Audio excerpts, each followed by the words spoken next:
بسم اللہ الرحمن الرحیم۔ السلام علیکم ورحمۃ اللہ وبرکاتہ۔ امید ہے ناظرین آپ سب خیریت سے ہوں گے اور آپ قرآن کے سفر کے ساتھ ہیں۔ تو میں جمعے کے وظائف آپ کو بتاؤں کہ جس نے جمعے کے دن کثرت سے درود شریف پڑھا تو فرشتے اس کے لیے مغفرت کی دعا کرتے ہیں، اور جمعے کے دن عصر سے مغرب تک جس نے صلی اللہ علیہ النبی الامی پڑھا، اللہ پاک اس کے 80 سال کے گناہ معاف فرماتے ہیں۔ اور جس نے جمعے کے دن سورۃ الکہف کو پڑھا، کاف ہا فا کہف کو پڑھا، اگلے جمعے تک اس کے لیے وہ سورۃ نور ہی نور ہوگا۔ اور جس نے جمعے کی نماز کے بعد 70 مرتبہ آیت الکرسی پڑھی اور پھر جو دعا مانگی تو اللہ اس کی وہ دعا کو قبول فرماتے ہیں۔ تو چلتے ہیں اپنے درس کی طرف۔ آج ہم شروع کریں گے سورۃ الضحیٰ۔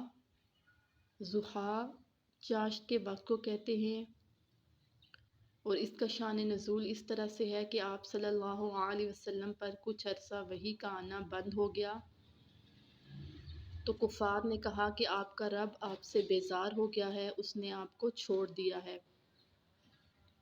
تو اللہ تعالیٰ نے اس پر سورۃ الضحیٰ کو نازل کیا۔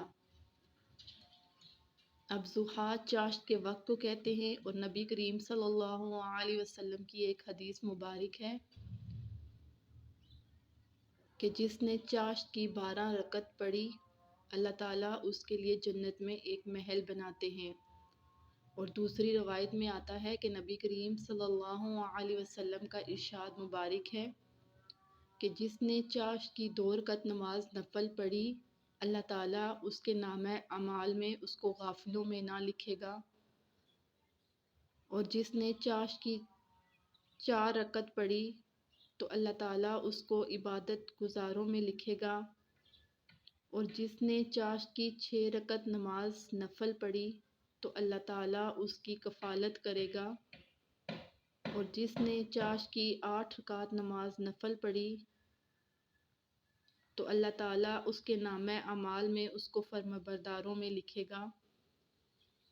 اور جس نے چاشت کی 12 رکعت نماز پڑھی، اللہ پاک اس کے لیے جنت میں گھر بنائے گا۔ اب چاشت کی جو نماز ہے وہ مستحب ہے۔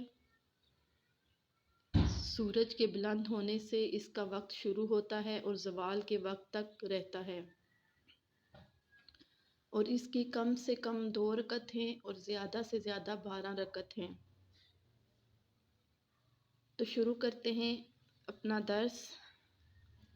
والضحیٰ قسم ہے دھوپ کی، اس سے مراد وہ وقت ہے جب موسیٰ علیہ السلام اللہ تعالیٰ سے ہم کلام ہوتے تھے۔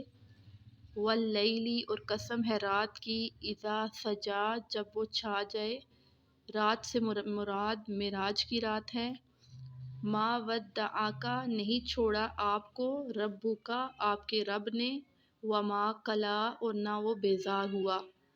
اس سے مراد یہ ہے کہ جو کفار آپ صلی اللہ علیہ وسلم کے بارے میں طرح طرح کی باتیں کرتے تھے، تو یہ آیت ان کی تردید ہے کہ کہ رب نے آپ کو اکیلا نہیں چھوڑا۔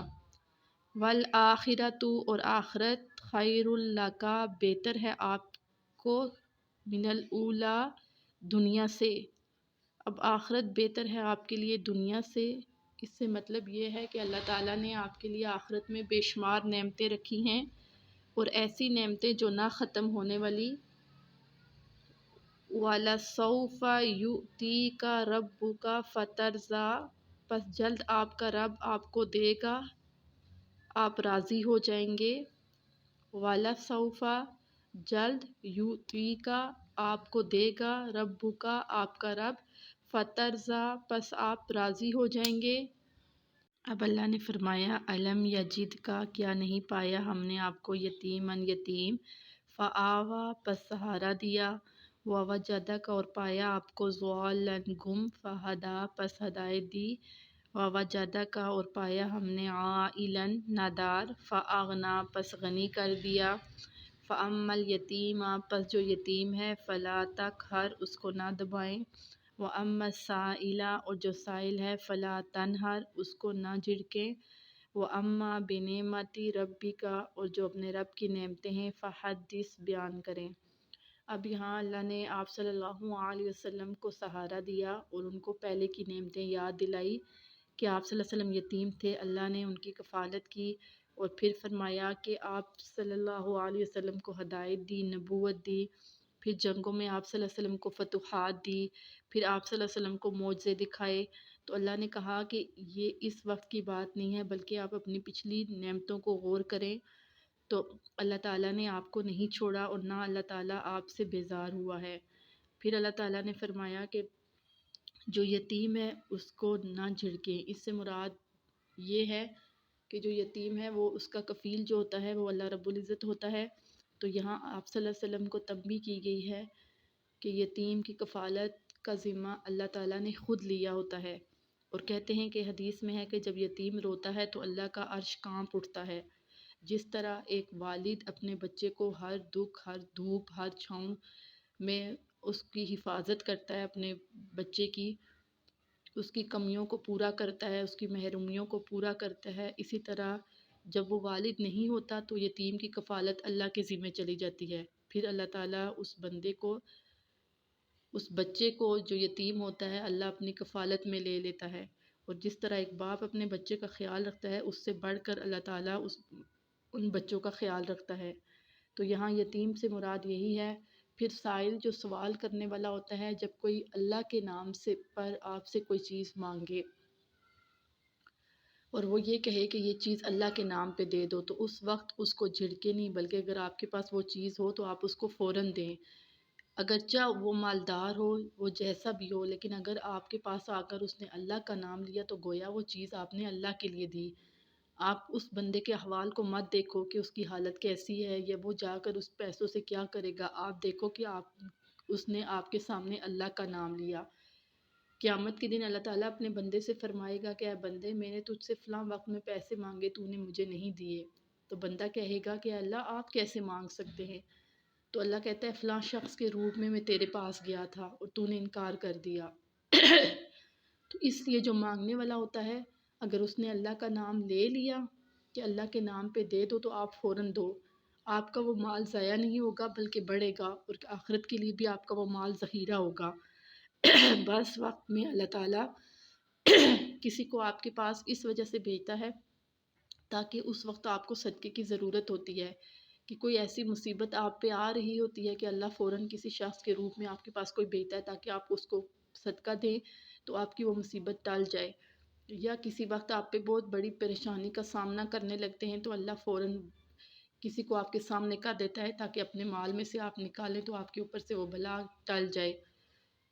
تو یہاں پر اس سے مراد یہی ہے کہ ظاہری بندے کو مت دیکھو، یہ دیکھو کہ اس نے اللہ کا نام لیا تو گویا یہ اللہ کی طرف سے آیا ہے، چاہے وہ بندہ اس پیسوں کو ضائع کرے، عیش و عشرت میں ڈالے، جو مرضی کرے، لیکن جب اس نے اللہ کا نام لیا تو گویا آپ نے اللہ کے لیے اس بندے کو دیا۔ پھر آپ صلی اللہ علیہ وسلم کو اللہ تعالیٰ نے فرمایا کہ آپ پر جو نعمتیں اتاری گئی ہیں آپ ان نعمتوں کا تذکرہ کریں جو آپ پر اللہ تعالیٰ نے اتاری۔ اب جو کفار تھے وہ یہ بات جانتے تھے کہ آپ صلی اللہ علیہ وسلم اللہ کے آخری نبی ہے، قرآن مجید اللہ کی طرف سے ہے، اگر آپ کی طرف سے ہوتا تو پھر اس میں اتنی تاخیر نہ ہوتی، یہ اللہ کی طرف سے ہے، اسی لیے وہ بار بار آپ صلی اللہ علیہ وسلم کو تنگ کر رہے تھے، اعتراض کر رہے تھے۔ تو اس کے جواب میں سورۃ الضحیٰ اللہ نے نازل کی۔ اسی کے ساتھ اپنا درس ختم کرتے ہیں کہ آپ صلی اللہ علیہ وسلم کا ارشاد مبارک ہے کہ بلغوا عنی ولو آیا، کہ پہنچاؤ اگرچہ مجھ سے ایک آیت بھی سنو۔ تو ہم قرآن کے سفر کے ساتھ ہیں، اور آپ کو معلوم ہے کہ میں نے آپ کو حدیث سنائی تھی کہ جو قرآن پڑھتے پڑھتے مر گیا تو اللہ اس کو شہداء میں اٹھائے گا۔ تو امید ہے کہ آپ سارے اس کو پڑھتے ہوں گے، سمجھتے ہوں گے، اللہ اس کے پر عمل کرنے والا بنائے اور دنیا اور آخرت کے لیے ذریعہ نجات بنائے۔ تمت بالخیر، اللہ حافظ۔